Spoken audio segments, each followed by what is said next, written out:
집회 인원의 50명에 한 명은 망언이자 저는 사찰이라고 봐요.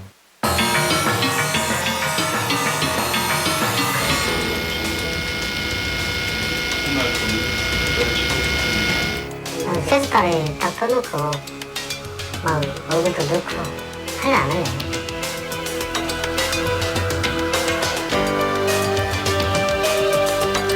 용돈을 줄 테니까 우리 시킨 대로만 하면 돼. 누구누구를 만나서 그 사람이 뭐 하고 있는지를 보고서를 내라. 이리 가도 죽고 저리 가도 죽습니다. 이왕 죽으려면 떳떳하게 죽어야죠. 처음 잡힐 때 그때 알았죠. 내가 불합치였구나.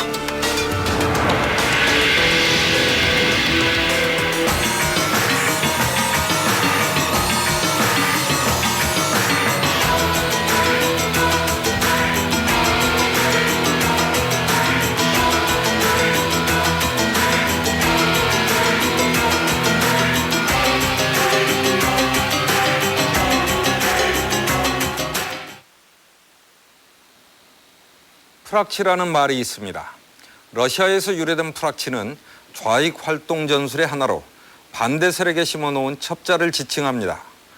그런데 우리 현대사에서는 이 말이 광범위하게 쓰여왔습니다.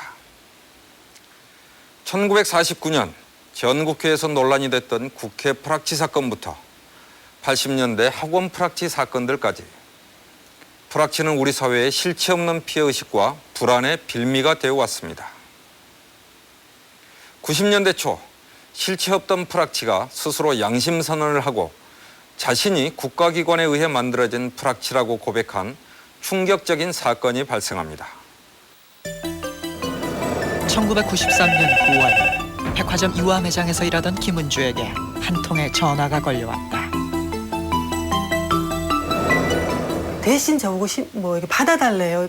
처음에는 싫잖아요. 이제 하나 나가야 되니까. 그래서 이제 좀 부정적인 반응을 보였는데도 자꾸 부탁을 하길래 이제 제가 나갔죠 뭐. 베이노라는 인물의 부탁은 일본에서 온 사람에게 자기 대신 물건을 받아달라는 것이었다.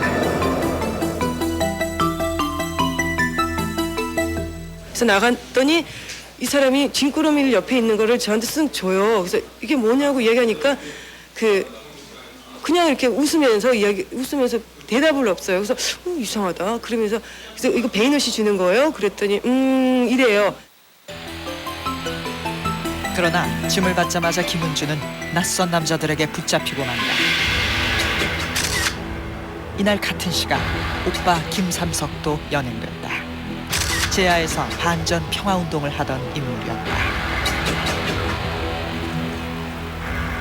두 사람이 각각 눈이 가려진 채 끌려간 곳은 남산의 안기부지하실이었다. 막 긴장감이라고 해야 될까 뭔가 얼어 있잖아요 몸이. 그래서 옷을 딱 갈아입고는 이제 서 있었죠. 그랬더니 무릎을 이제 차더라고요. 불법 연행 이후 17일 동안 감금된 채 구타와 고문이 가해졌다. 그들이 원한 건 간첩 자백이었다.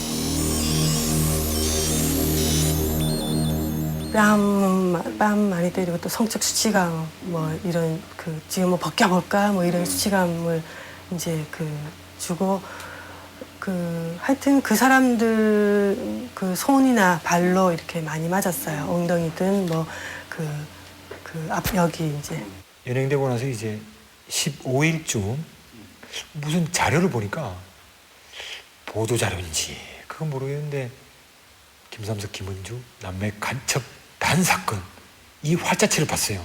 우연찮게. 그거 보고서 천근만근 가슴이 철렁 내려앉더라고. 남매 간첩이 구속됐습니다. 국가안전기획부는 오늘 간첩 사건의 증거품 목록으로 제시된 것들 중에는 실제로 북한과 관련된 물건은 베이노라는 인물이 빌려준 것이었다. 검것이 소지한 책자들도 베이노의 부탁이었다. 그러나 당사자 베이노는 사건에서 사라졌다. 질문 내용들을 이렇게 제가 생각해 보면 베이노하고 있었던 데라든지 베이노라는 친구가 이야기했던 사람이라든지 그런 부분들이 내용이 나오잖아요. 그래서 그 친구가 뭔가 이 사람들하고 관계가 있다라는 느낌이 확 들더라고요. 당신들이 지금 묻는 거에 대해서 베이노라는 사람하고 같이 있었다. 저는 이제 그런 식으로 이야기를 했었죠. 근데 회피하더라고요. 근데 그게 너무 눈에 보이게. 베이노, 본명 백흥룡은 불과 사건 1년쯤 전에 알게 된 인물로 이름 없는 영웅들이라는 영화를 각본 감독하고 스스로 주연까지 한 노동자 출신의 영화운동가였다.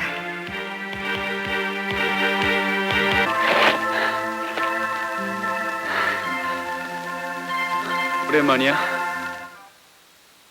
전태일 영화를 만든다 라고 얘기하면서 공문까지 주니까 저는 완전히 신뢰한 거죠. 야, 이거 대단한 영화 운동가다.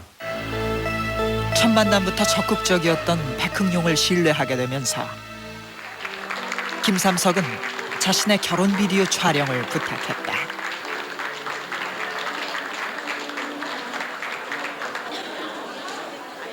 그러나 백흥룡이 찍은 결혼 비디오는 이상했다. 무슨 목적이 있는 듯 결혼식보다 하객들의 얼굴에 관심이 더 많았다. 그래도 당시엔 영화 감독다운 발상이려니 하고 넘어갔는데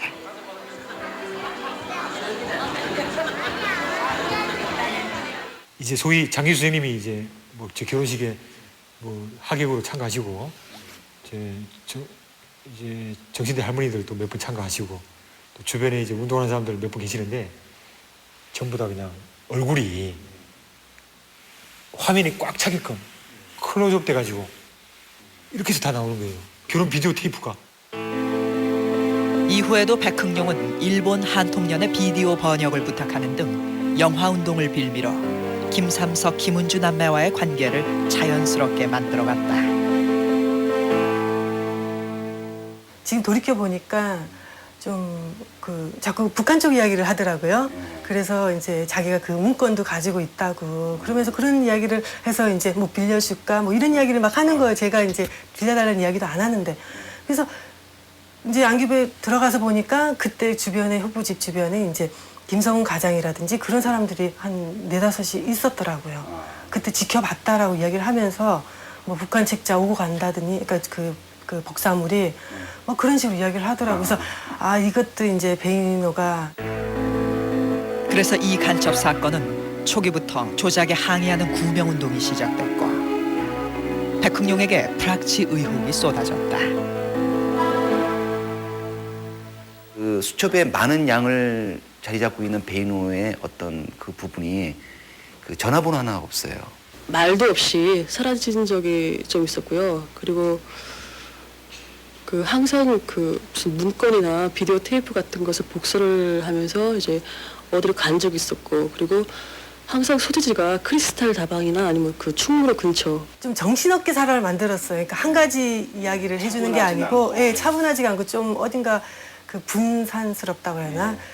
좀 그런 부분이 있었는데, 그렇다고 해서 그 사람에 대해서 이상하게 뭐 생각했다거나 그때 당시는 전혀 그런 건 없었어요. 아는 사고 작업을 이렇게 백흥룡이 운영하던 영화운동단체 남누리 영상은 의혹의 대상이 되었고 프락치 혐의가 제기된 백흥룡은 그 사실을 강력히 부인하며 도피한다. 그런데 이제 백흥룡은 사라졌고 나중에 확인한 바로는 백흥룡이 있던 남누리 영상에 며칠 동안 경찰 안기부 아무도 오지 않았어요. 보통 사건 같으면 김은주 씨가 백흥룡이 시켜서 한 일이니 그 사람 불러주세요 하면 거기를 가서 압수수색을 하고 잡아와야 되는데 전혀 관여를 안 했고요.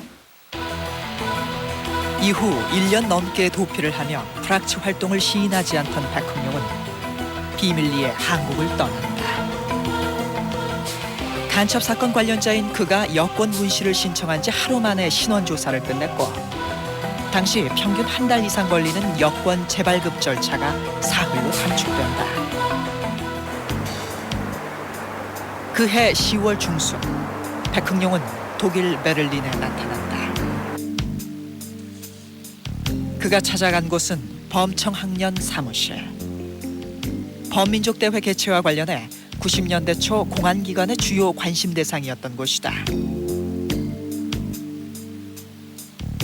좀 말끔한 마스크였는데 이제 어디를 돌아다니다 왔는지는 모르겠는데 아무튼 약간 좀 시험 같은 많이 게 좀 여행을 다니다 오는 것 같아요.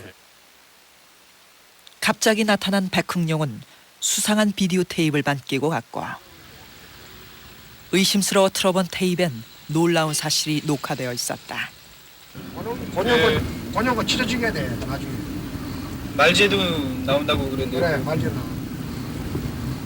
내가 번역 언제 한번 치료 죽일 거야. 말제도 제 이름 나오나요? 안 나오겠나?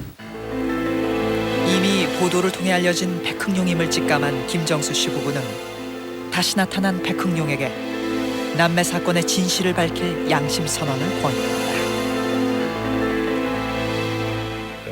양심 선언을 해서 일단 본인의 과거의 죄와 그다음에 이제 구속된 사람들을 석방시키는 게 중요하지 않겠느냐라고 얘기를 했더니 좀 있다가 좀 침묵이 흐르다가 하겠다라고 그러더라고요. 백흥룡은 독일 양심수 후원회와 녹색당의 도움을 받아 사건 13개월여 만인 94년 10월에 양심 선언을 했고 자신이 안기부의 사주로 활동한 프락치임을 고백한다. 김삼석, 김은주 남매의 구명운동을 하던 한국 변호사들도 베를린으로 날아가 사상 최초의 프락치 양심 선언을 녹취했다. 백흥룡은 1992년에 안기부의 협박으로 어쩔 수 없이 프락치가 됐다고 주장했고 간첩 사건 조작을 사주받고 남매에게 접근했음을 밝혔다. 물을 넘기면 어떻게 쓰든지 안 되더라도 제가 억지로 사건을 남들의 무정으로 나가는 취할 수 있다. 김은주 씨한테 접근을 방법으로 또 김삼성 씨 그런 방법으로 남매 사건이 터진 후에도 안기부의 지시와 도움으로 도피 생활을 하는 과정에서 백흥룡은 안기부 직원들을 몰래 촬영하기도 했다. 거기서 이제 책이나 보고 낚시 손님 오면 낚시하고 청소나 좀 해주고 그렇게 세월 보낸단 말이야.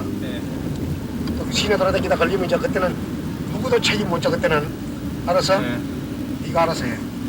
지금 뭐 아니 경찰이 찾는 건가요? 그래 경찰 찾고 다 찾는다 지금. 주변에 누가 신고를 한다 이래가지고 경찰이 어디서 왔다 하자. 밤중에 그러거든. 상남소로 연락해. 전화 알지? 273에 1113만. 전화를 연락하면 돼. 거기 일 도와주는 사람이다. 라고는 전화를 하란 말이야. 전화해가 나를 찾아. 비디오엔 백흥룡을 사주했다는 안기부 직원들의 모습이 담겨 있었다. 백흥룡의 기억에 남아있는 이름까지 공개되었다.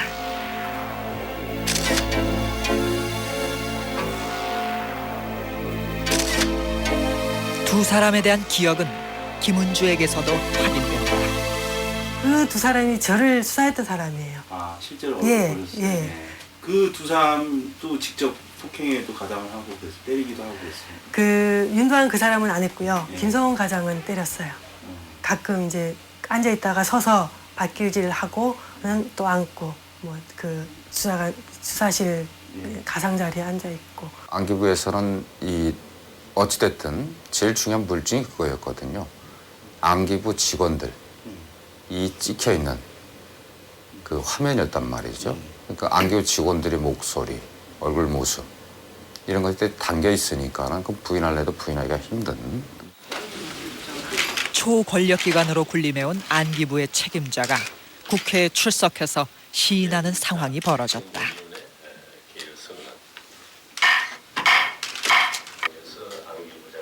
당시 국회 정보위원회에 출석했던 유준상 전 의원.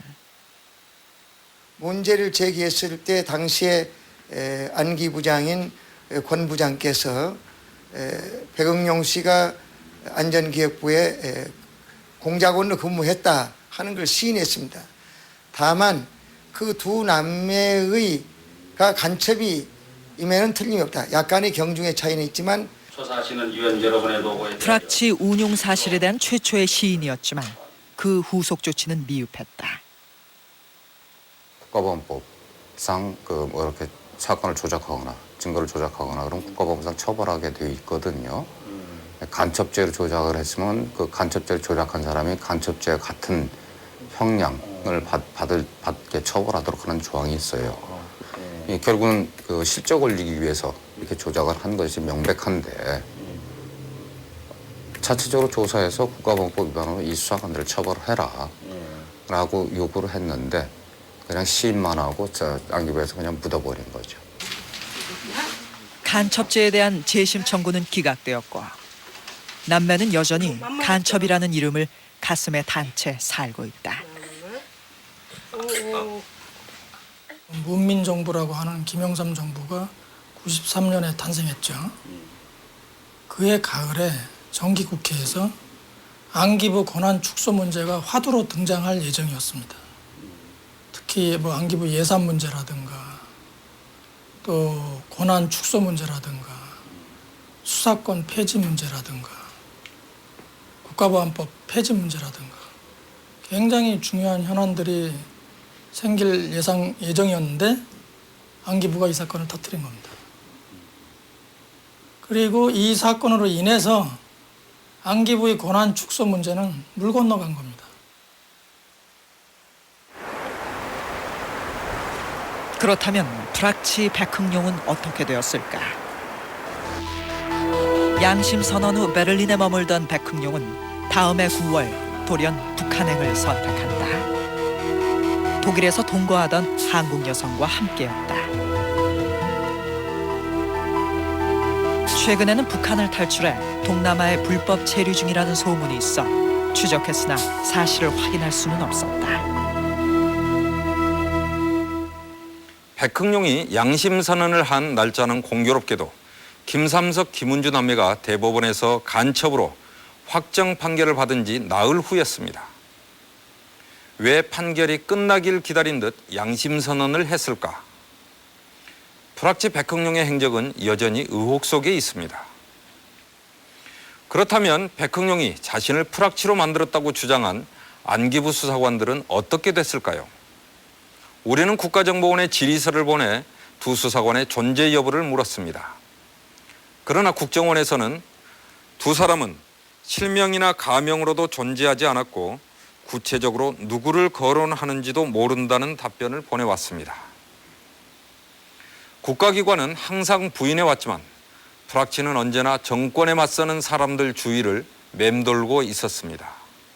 우리의 정권 하나라는 것, 코리아인스 원이라는 불안한 삼성들이 89년 여름은 뜨거웠다. 전대협이 평양 축전에 임수경을 대표로 파견하면서 학생 운동권엔 검거 열풍이 불었고 전대협 간부들은 현상금이 붙은 1급 수배자가 됐다. 당시 임길동이라 불리며 10개월간 경찰의 수배를 따돌렸던 전대협 의장 임종석은 그러나 예기치 못한 곳에서 검거되었다. 제가 더 해야 될 일에 대해서 열심히 생각해 보겠습니다. 우리 학우들에게 열심히 투쟁해 줄 것을 좀 당부드립니다. 경희대에서 KBS와 그 인터뷰를 하기 위해서 오전에 갔다가 그 정보가 유출돼 가지고 미리 대기하고 있던 그 대공분실 요원들에 의해서 검거됐습니다. 그러니까 저희가 봤을 때 임종석 씨도 그랬고 그 다음에인 송갑석 씨도 은신처에서 검거됐거든요.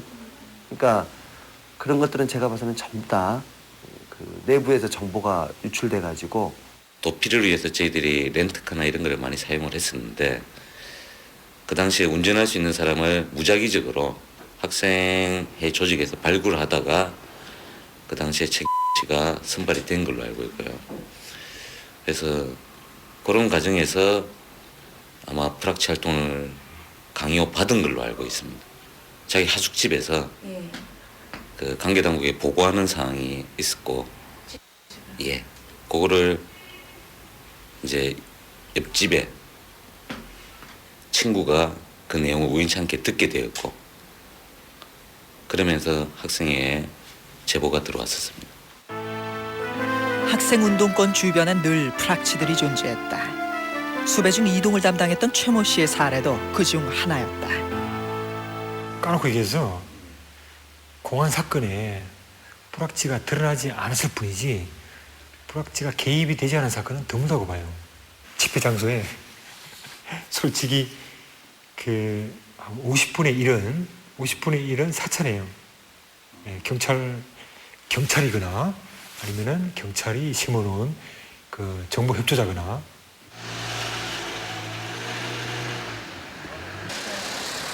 프락치에 대한 무성한 소문과 의심을 확인해줄 프락치 본인을 추적했다. 끈질긴 설득과 오랜 기다림 끝에 광주 외곽에서 어렵게 만난 한 사람.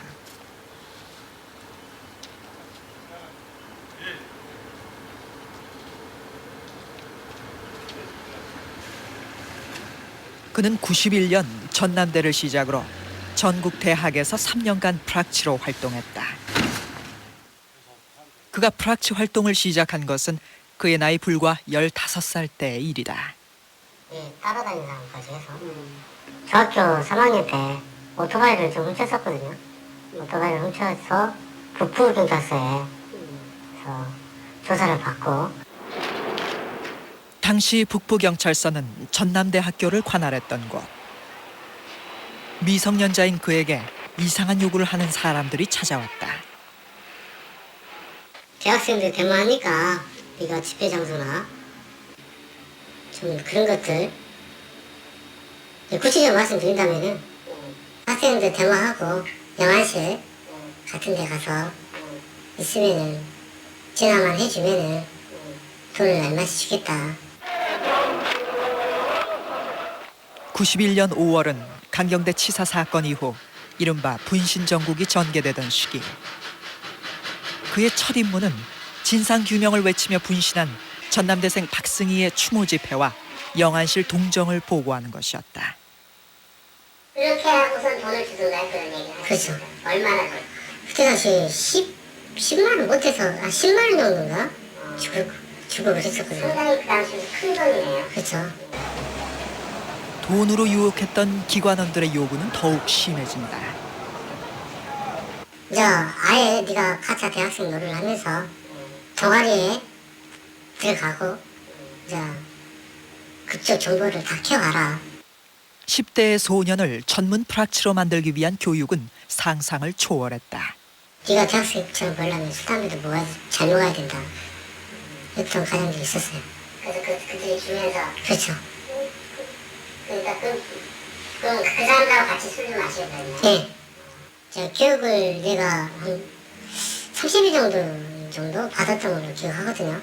이게 인문사회적 이게 학생에 대한 학생운동이 전반적으로 그 역사 과정들 그리고 한천의 ML, PD 이런 개념운동. 가짜 대학생으로 동아리까지 가입한 그는 어느새 시위대 선봉에서는 사수대원이 되었다. 상당히 의젓해 보이게 말을 하고 그다음에 주요 사회과학 서적들 여기에서 나온 말들을 많이 인용을 하고 그랬기 때문에 쉽게 그렇게 믿었을 거라 생각합니다. 대학생들과 친해지면서 자신의 정체성에 대한 회의도 생겨났다. 이렇게는 더 이상 안 해야 되겠다는 이런 생각도 들고 했던 거죠. 근데 협박을 많이 했어요. 너 같은 놈 죽여도 흔적 없이 죽일 수가 있다고. 근데 그때는 겁을 많이 먹었죠, 제가. 맞기도 많이 맞고 차 안에서도 막 구두발로 죽어버리고 쇠숟가락에 딱 떠놓고 막 얼굴도 넣고 할래 안 할래? 할래 안 할래? 1년여 만에 프락치 임이 발각됐지만 부산, 서울 등 지역을 옮겨가며 프락치 활동을 요구받았고 그마저 발각되고 만다.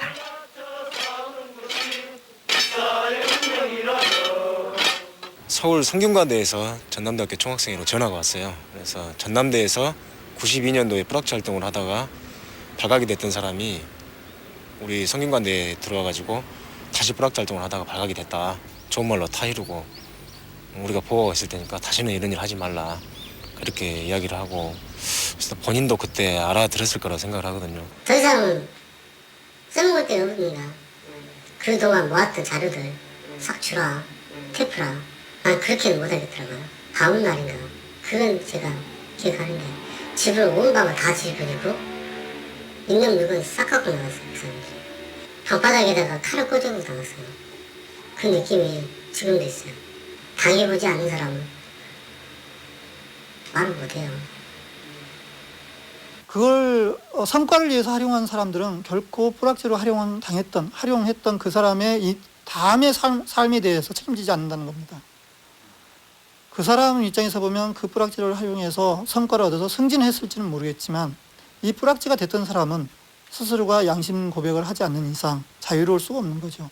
그리고 양심 고백을 한다 해도 그 아픈 기억으로부터는 자유스럽지가 못한 거죠. 네, 그때 그 시절로 들어갔다면 이렇게 그냥 살지는 않았을 거라고 후회를 많이 하죠. 제가 조금만 더 털었으면, 이제 오토바이 안 훔쳤으면, 이런 가정들이 자꾸 생각나면 머리도 아프고 그러니까 술도 많이 마시고 그래요. 프락치로 이용되고 버려진 후 남은 건 방황뿐이었다. 온갖 꾸준 일을 전전하던 그는 부인에게조차 자신의 전력을 숨긴 채 살아가고 있다. 프락치 활동이 빈번히 발각되기 시작한 80년대부터 학생 운동권은 극도로 예민해집니다. 운동권 주변에 있으면서 프락치로 의심을 받아보지 않은 사람이 없을 정도로 서로의 신뢰가 무너지는 경험을 합니다. 그렇게 계속된 국가기관의 프락치 공작은 마침내 비극으로 터집니다. 국민들은 무슨 대의와 명분이 사람을 때려서 숨지게까지 할 수 있는지 묻고 있습니다. 80년대 말부터 벌어진 일련의 프락치 5인 구타 사망 사건은 학생운동권을 국민으로부터 멀어지게 하는 계기가 된다. 모든 국민에게 사죄하냐. 독재가 계속되던 이 땅에서 학생운동은 민주화의 희망인 동시에 정권의 표적이 되어왔다. 1960년대부터 전개된 학생운동권 탄압은 80년 서울의 봄을 맞아 풀리는 듯했으나 군부 쿠데타로 다시 한번 거세진다. 투철하신 정의감과 과감한 실천력 그리고 강직하시면서도 온정에 넘치는 따사로운 성품을 아울러 지니신 전 대통령 각하께서 신고한다. 신군부에게 학원 통제는 정권 유지의 최우선 과제였다. 민주화의 열망을 짓밟고 학교 안에까지 경찰을 상주시키던 군부는 줄기찬 민주화의 요구로 83년 12월 말 학원 내 경찰을 철수하게 된다. 소위 학원 자율화 조치라는 것이 나면서 전두환 정권이 견디다 못해서 경찰을 학교 밖으로 철수를 시켰죠. 그렇게 되니까 학내 정보를 이제 곧바로 옛날처럼 이렇게 상황 파악을 할 수가 없으니까 사복 경찰관이 몰래 들어오든가 아니면 정보를 수집해서 경찰에 전달하는 사람, 그게 이제 이른바 정보원, 프락치라고 보통 말하는 건데. 프락치를 양산한 말뿐인 학원 자율화 속에 학교는 또 하나의 사찰기관이 된다. 학생처는 조직적인 학내 사찰의 핵심 부서가 되고 학내에서는 정보기관들의 대책회의가 수시로 열렸다. 그러니까 뭐 치안본부나 뭐 안기부나 뭐 이런 쪽도 자기들의 명언을 다 거기다가 파견시켜 놨던 거죠. 서울대만 해도 그 서울대 학생처에 각 곳에서 나온 사람들이 쓰는 사무실이 다 배치가 돼 있었어요. 당시 광범위하게 이루어진 학내 사찰을 보여주는 증거를 발굴했다. 1980년대 서울대에서 자행된 방대한 학생운동 사찰 기록. 학생운동 조직에 대한 기본 자료와 분석은 물론 교내 집회와 학생 동향을 시간대별로 보고하고 있으며 이 모든 사찰 활동이 학내 지휘 체계를 따라 이루어졌음을 증명하는 학생처장의 결재가 선명하다.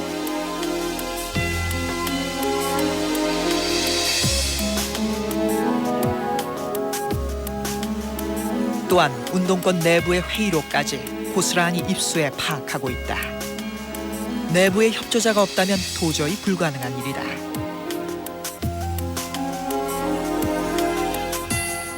회의록을 입수할 수 있는 수준, 그 수준까지 사람들을 저는 시험을 넣는다고 봐요. 그래야지 회의록 쉽게. 사람을 시험을 놓지 않으면은 구할 수 없는 자료, 그 정도까지 저는 쫙 망원 작업을 들어간다고 봐요. 가히 사찰공화국이라 불릴 만한 대한민국. 여기서 더 주목해야 할 것은 국민을 사찰하고 국민을 프락치로 이용한 것이 바로 국민의 세금으로 운영되는 국가정보기관들이라는 사실입니다. 서슬퍼른 국가정보기관 중에 하나인 보안사의 실태를 보여주는 생생한 증언이 있습니다. 88년 출간되자마자 보안사가 전량 압수에 나서는 파문을 일으킨 책. 보안사에는 저자가 간첩으로 날조당하며 체험한 보안사의 실상이 낱낱이 고발돼 있다. 저자 김병진은 당시 일본으로 탈출해 20년 가까이 은둔 생활을 하고 있다. 보안사를 조국에서 매장해버리겠다는 각오로 원고를 썼다는 김병진. 안녕하세요. 김병진 선생님이시죠? 그게 83년 7월 9일 날 토요일이었습니다. 저는 그 당시 대학원 다니면서 오전 중에는 용인에 있는 삼성종합연수원에서 일본어 강사를 하고 있었습니다. 제1교포 3세로 태어난 김병진은 조국에 돌아와 국문학자로 살고자 공부를 하고 있었다. 집으로 걸어서 가는데 거기 수사관들이 매복해서 기다렸던 거죠. 그래서 저한테 뭐라 그랬냐면은 당신 대학교 후배가 네모하다 잡혔는데 가까운 파출소에서 보호하고 있다. 신원 확인하는데 협조 좀 부탁한다. 그러나 끌려간 곳은 보안사의 서빙고 분실. 그는 이미 간첩이 돼 있었다. 너 같은 놈은 사산적으로 무장된 놈은 말로는 듣지 않는다는 것을 우리가 경험을 알고 있다. 너의 몸에다가 들어봐야 될 사태도 있을 수 있다. 고문이었다. 강요받은 건 오로지 간첩이라는 자백. 진실은 통하지 않았다. 처음에 옷을 다 벗기고 김 계장 이 사람이 몽둥이를 가져와서 완전 다른 수사관들 저를 붙잡고요. 김이 등이랑 엉덩이랑 마구 때리는 거예요. 나중에 저는 직접 제 등이라서 못 봤지만 우리 집사람이 봤지만 피문투성이었습니다. 너 죽이겠다는 정도는 양반이고요. 저의 경우는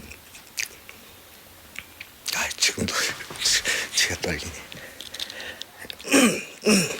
우리 집사람은 윤락녀로 떨어뜨리고, 그리고 그때 아까 말씀드렸지만 우리 아들이 100일도 채 안 됐었습니다. 그 아들을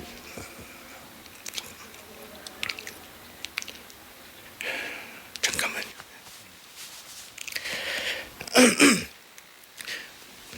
부모가 누군지도 알 수 없게 해서 고아원에 보내겠다는 것이었습니다. 결국 고문과 협박은 학자를 꿈꾸던 한 젊은 가장을 간첩으로 만든다.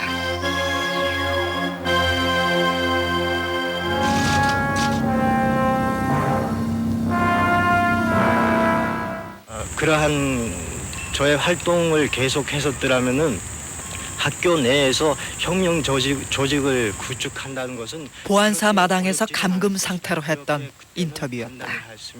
거기 있던 방송국 사람한테 실감이 안 났는데 좀 기분이 이상하다는 말을 했죠. 하니까 그 방송국 사람이 저한테가 아니고 김 계장 보고 어차피 보도 간첩이니까 괜찮습니다 하는 식으로 얘기를 하대요. 또 어떤 그 취재에 나왔던 기자도 보도 간첩이다 네, 이런 얘기를. 보도용 간첩 김병진은 실형 대신 2년의 공소 보류 판정을 받는다. 그것은 또 다른 올감이었다. 그러니까 반국가단체 구성원이라 할지라도 재반 사정을 감안해서 2년 동안 당국의 감독하에 둔다는 취지인데 이거는 활용을 한다는 것입니다. 공소 보류 중이라는 약점에 잡힌 그는 수사 협조를 강요받고 보안사에 출근하는 신세가 된다. 제1교포 간첩 사건의 통역으로 활용되며 김병진은 보안사의 프락치 이용과 공안 사건 조작도 목격해야 한다. 보안사에서 제가 근무를 하면서 보안 교육대에서 처음으로 그 교육을 받았을 때 협조망, 그러니까 대상자를 삼을 때 대상자의 약점을 잡으라. 예를 들어서 군인 같으면은 제가 인상 깊게 기억하는 게 축적 행위를 안 했느냐, 혹은 어떤 세금이나 그런 관계에서 하여튼 사람이 약점을 잡아서 그 약점을 잡고 이용을 하라는 걸 교육에서 가르칩니다. 지금은 기무학교죠. 보안학교가 기무학교에서 녹화사업 이제 장교들에게 또 준사관, 하사관들에게 망원에 심는 방법을 가르치다라고 하는 정언을 다 따냈단 말이에요. 예를 들어서 이제 기무사 차원에서, 예를 들어서 당시에 보안사죠. 보안사 차원에서 망원비가 망원 수당으로 딱딱딱 떨어져요. 예. 운영을 하고 있으면은 그렇죠. 사람한테 한 사람당 얼마 줘라. 보안사 근무하면서 저는 정신분열증이 걸리고 말 것 같았어요. 이러다가는 완전 노예가 아니겠습니까? 바라지도 않는 일을 하면서, 그리고 가족이 인질인데다가 그래서 사람들 고문당하는 장면들 봐야 되고, 또 고문당하는 장면들도 그렇지만 보안사의 생리를 봐야 되는 것도 고통스러웠습니다. 그러니까 항상 그 죽음이라는 것이 항상 따르고 있었습니다. 우리 집사람하고도 몇 번 같이 죽을까 하는 얘기도.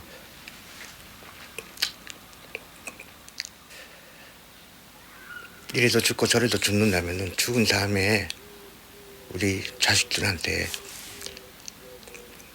아빠는 떳떳한 일을 했다.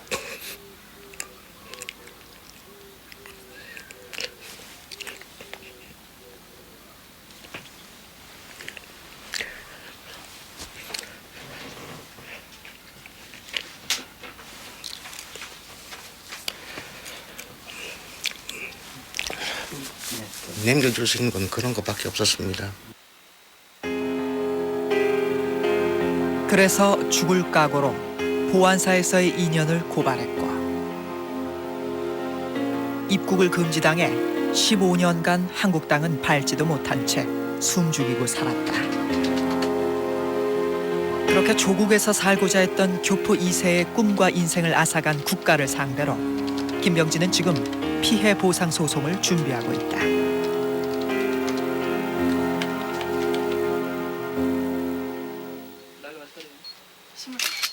1990년 윤석양 이병의 양심 선언으로 보안사는 또다시 전 국민을 놀라게 한다.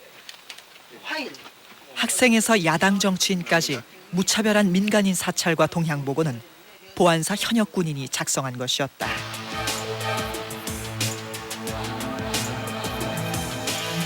군 정보기관이 개인의 모든 정보를 파 사찰하고 있음은 물론 성격 및 성향까지 규정하고 있는 상황은 당혹스러움을 넘어 국가 권력에 대한 공포감을 느끼게 한다. 그리고 놀라운 정보 수집 능력은 사찰 대상자의 최측근에 프락치를 심어놓지 않고는 불가능했음을 짐작케 한다. 보안사는 프락치 양성을 위해 조직적인 시도를 한 사실이 있다. 80년 9월부터 그 포고령 위반 학생들을 강제 징집을 많이 했죠. 이게 12대 국회에서도 문제가 됐었죠. 이른바 녹화 사업이라고요. 예. 네. 그래서 군에 들어온 학생들을 가지고 휴가를 내보내서 자기가 다니던 학교에 가서 동향을 파악해 오도록 명령을 내렸단 말이에요. 그것이 군의 전투력하고 무슨 관계가 있습니까? 제가 보기에는 그런 과정에서 스스로 내가 하겠다는 사람도 있었을 거고 안 하겠다는 사람들한테는 기합을 줬죠. 안 하겠다는 사람은 들어 좀 해달라고 부탁도 하고 뭐 그런 것은 있었을 것이 아니냐 하고 부탁도 생각하는데 하고요. 예, 제가 군대에서 보기에 부탁이라는 게 있습니까? 그 부탁을 거절한 사람들, 그들 중 일부에게 돌아온 건 참혹한 죽음이었다. 신성한 국방의 의무가 프락치 양성 사업이 된 것이다. 80년대 초 학생운동권은 시위나 수배 중에 검거되면 특수 지원자로 분류돼 경찰서에서 바로 강제 징집되었고 사상계조, 즉 녹화라는 이름 아래 가혹 행위를 통해 프락치 행위를 강요받았다. 휴가증을 손에 쥐어주고 나가서 누구누구를 만나서 그 사람이 뭐 하고 있는지를 보고서를 내라. 이렇게 이제 요구를 받았죠. 그러니까 제 자신이 이제 그런 요구에 직면을 했던 거죠. 뭐 제가 안 하겠다라고 이제 어쨌든 버텼어야 되는데 실제적으로는 이제 고문 받고 하면서 그럼 어쨌든 그쪽에서 원하는 대로 그 수사관들을 대동하고 그 친구네 집에 이제 찾아가는 뭐 이런 과정들이 있었죠. 그래서 사실상 저로서는 어떻게 보면 고문에 굴복을 했다라고 하는 자괴감이 있었고. 그러나 프락치 요구에 타협하지 못하면 무자비한 폭력과 고문 속에 죽음에까지 몰렸다. 녹화 사업은 확인된 것만 6명의 의문사를 낳았고 더 많은 희생자들에 대한 진상규명도 아직 다 이루지 못한 상태다. 함께하던 동료를 배신하느냐 죽음에 몰리느냐 극단의 선택을 해야 했던 청년들. 그 뒤엔 국민을 정권 유지의 도구로 이용하며 프락치가 되길 강요한 국가 권력이 있었습니다. 그러나 국민을 범죄의 덫으로 몰아넣은 국가는 한 번도 자신의 행위를 밝히고 겸허히 사과한 적이 없었습니다. 프락치 공작을 통해 사회 전체가 서로를 의심하고 피해의식에 사로잡히게 한 국가 권력. 아직도 그 상처는 희생자들의 몫으로 남아 있습니다. 서울의 한 귀퉁이, 산동네의 임대 아파트. 어머니는 명문대에 다니던 총명한 아들을 군대에서 잃었다. 남은 부모 별거 아니라도 우리 집에서는 진짜 큰 대들보로 보여요. 쉽게 말해서 개천에 용났다 하는 말과 같이 그렇게 또 믿었고요. 집안의 기둥이 학생운동을 하다 입대를 하자 당시 군대의 악명에 걱정이 된 어머니는 보안대에 있던 먼 친척을 찾아간다. 하는 말이 저게 학생운동 안 했냐 그러더라고요. 우리 애한테 이래 물으면서 가글래 신호 쭈지쭈지 해가 있어요. 그래 내가 사실은 학생운동을 해가지고 10일 직결 재판을 받은 적이 있다고. 그러니까 그래요? 그러면 좀 두드려 맞아야 되겠네. 그러더라고요. 몇 좀 맞아야 되겠네. 그렇게도 농담인 줄 알았어요. 나는. 그것이 화근이 됐다. 아들에게 프락치 활동을 요구한 것이다. 프락치를 거부하던 아들은 고문 끝에 받아들이기 힘든 요구를 받게 된다. 김용권 씨가 좀 다른 병사 좀 다르게 좀 주기적으로 외출하는 케이스가 있었어요. 주중에. 그래서 왜 나가는가 또 그런 부분 좀 저도 의아한 부분이 있었는데 제가 들은 기억은 학교에 갔다는 거죠. 학교에 가서 어떤 그 보안사나 그런 데서 요구한 어떤 활동을 했거나 그것을 뭐 보고하거나 하는 부분에서 잘 안 됐거나 이런 부분에서 아마 좀 그런 고통을 육체적인 고통을 좀 받지 않았나 그런. 그러나 육체적 고통보다 더한 고통이 있었다. 굉장히 괴로웠던 부분인데 가서 이제 후배들 선배들을 만나면 자신을 피한다는 거예요. 옛날에는 아주 친했던 선배 후배들인데 왜 학교를 왔는지를 그 사람들이 짐작하거나 알 수 있는 상황이고 그러다 보니까 그분을 이제 외면하고 피하던 부분에서 인간적으로 굉장히 고통을 받았던 거로 기억나요. 함께 했던 동료들의 의심을 받아야 했던 아들의 정신은 황폐해진다. 우울증으로 돼 있어 그 차트에. 한데 통합병원으로 보내미시나 정신분열증이라고 더 많이 해가 보낸 거예요. 그러니까 거기도 가니까 신경분열증이니까 약을 막 많이 미긴 하는 오줌도 못 누고 막 이랬던가 봐요. 춤을 질질 흘리고. 전에는 굉장히 당당하고 뭐 리드할 수 있고 어떤 그런 뭐 좀 무섭기도 하고 그런 사람이었는데 사람이 좀 약해진 거죠. 그래서 굉장히 좀 저는 제가 오히려 우려했던 부분은 사람이 서서히 이제 좀 무너지는 걸 봤었거든요. 그리고 어느 날 아들이 내무반에서 목을 맸다는 소식을 들었다. 잘생긴 얼굴이었네요. 내 보기만 잘생긴 줄 알았더니 내가 보기에는 이 세상에서 제일 내 새끼가 잘생긴 거.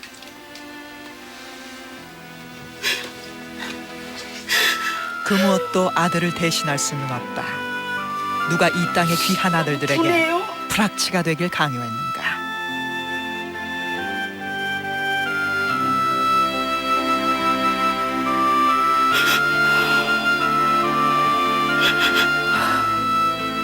내가 너무 못 견뎌서 그렇게 자꾸 위안을 하려고 거서 하늘에도 민주화를 해야 되니까 필요하니까 데리고 갔겠지. 지금 큰 일을 하고 있을 것이다. 그렇게 위안을 해요. 너무 답답했어.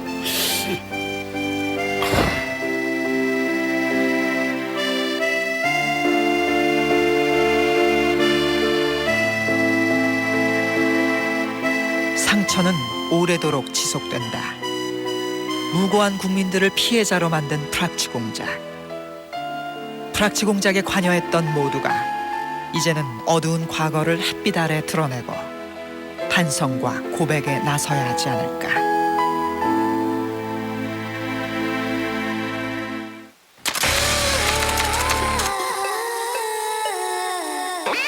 画期的な兵器を開発しろというふうに命じてですね、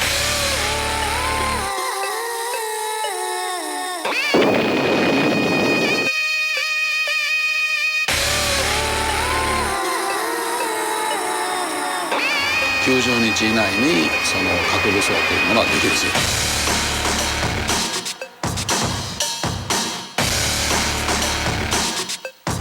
I have devoted pursuit of peace